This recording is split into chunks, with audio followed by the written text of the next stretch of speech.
తారీఫుల కల్లోలం సృష్టిస్తుంది అమెరికాలో. ఎందుకీ ధరల భయం అనేటువంటి ఎంత ప్రభావం అనేటువంటి వార్త గురించి పూర్తిగా ఒకసారి మనం చూసేటువంటి ప్రయత్నం చేద్దాం. అమెరికా పౌరులు వినియోగించేటువంటి వాటిలో 99% వరకు దిగుమతులపై ఆధారపడినవే ఉంటాయి. సో తయారీ రంగం మొత్తం చైనా, ఇతర దేశాలకు తరలిపోయింది. చివరికి టిష్యూ పేపర్లు కూడా చైనా నుంచి దిగుమతి చేసుకోవాల్సిందే. అందుకని ట్రంప్ టారిఫ్లతో అమెరికన్ల జీవన వ్యయం పైన గట్టిగా ప్రభావం పడుతుంది. దిగుమతుల పైన ఆయా దేశాలను బట్టి 25% నుంచి 52% వరకు సుంకాలను ట్రంప్ ప్రకటించారు. అందుకు అనుగుణంగా ఆయా ఉత్పత్తుల ధరలు పెరిగిపోవడం ఖాయం. ఇది సగటు అమెరికన్లతో పాటు అక్కడ నివసిస్తున్న విదేశీయులలోనూ కలకలం సృష్టిస్తుంది. సో ఉదాహరణకు సుమారు $500తో నెల రోజులు గడిపేవారు సుంకాల అమల్లోకి వచ్చిన తర్వాత పెరిగితే నెలకు $650 నుంచి $700 వరకు ఖర్చు చేయాల్సి వస్తుందని అంచనా. అంటే నెలవారీ బడ్జెట్‌లో 30-40% వరకు అదనంగా భారం పడుతుందని ఆర్థిక నిపుణులు చెప్తున్నారు. సో ఒకసారి మనం చూడొచ్చు.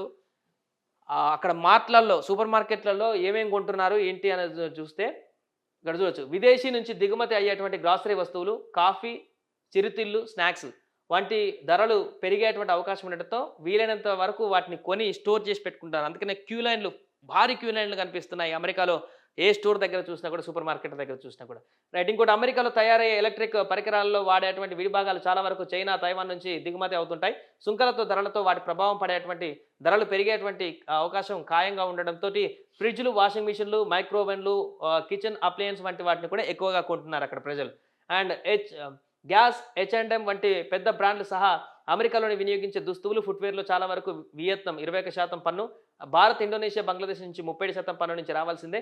దీనితో ధరలు పెరుగుతాయని జీన్స్, బూట్లు కొనడానికి అమెరికన్లు కూడా క్యూ కడుతున్నారు. బట్టలతో సహా మిగతా వస్తువులన్నిటి కూడా. రైట్. ఇక కార్లు, కొత్త కార్లు, ముఖ్యంగా ఎలక్ట్రిక్ వాహనాల కొనుగోలు గణనీయంగా పెరుగుతున్నాయి.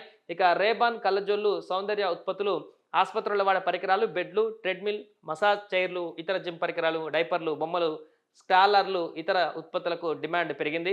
అలాగే అమెరికాలో వ్యవసాయం ఎక్కువే, కానీ అందుకు అవసరమైన పరికరాలు చైనా నుంచి, ట్రాక్టర్ల విడిభాగాలు జర్మనీ నుంచి, ఎరువులేమో కెనడా, రష్యాల నుంచి దిగుమతి చేసుకోవాల్సిందే. దీనితో స్థానిక వ్యవసాయ ఉత్పత్తుల ధరలు కూడా భారీగా పెరుగుతాయి. ఈ నేపథ్యంలోనే పూర్తిగా ఆహ్, ఈ అన్నీ కూడా సూపర్ మార్కెట్ల దాని దగ్గర కూడా కొని పెట్టేసుకుంటున్నటువంటి పరిస్థితి నెలకొంది. దీంతో అక్కడ సరైన సమయంలో సరుకులు లభించక సూపర్ మార్కెట్ల వద్ద అక్కడ అమెరికన్లు ఇప్పుడు అంటే ముందు కొనుక్కున్న వాళ్ళు స్టోర్ చేసుకుంటున్నారు. సాధారణంగా రెగ్యులర్‌గా రోజువారీలో భాగంగా కొనుక్కోవాల్సినటువంటి వారికి మాత్రం ఇది కష్టంగా మారినటువంటి పరిస్థితి నెలకొంది.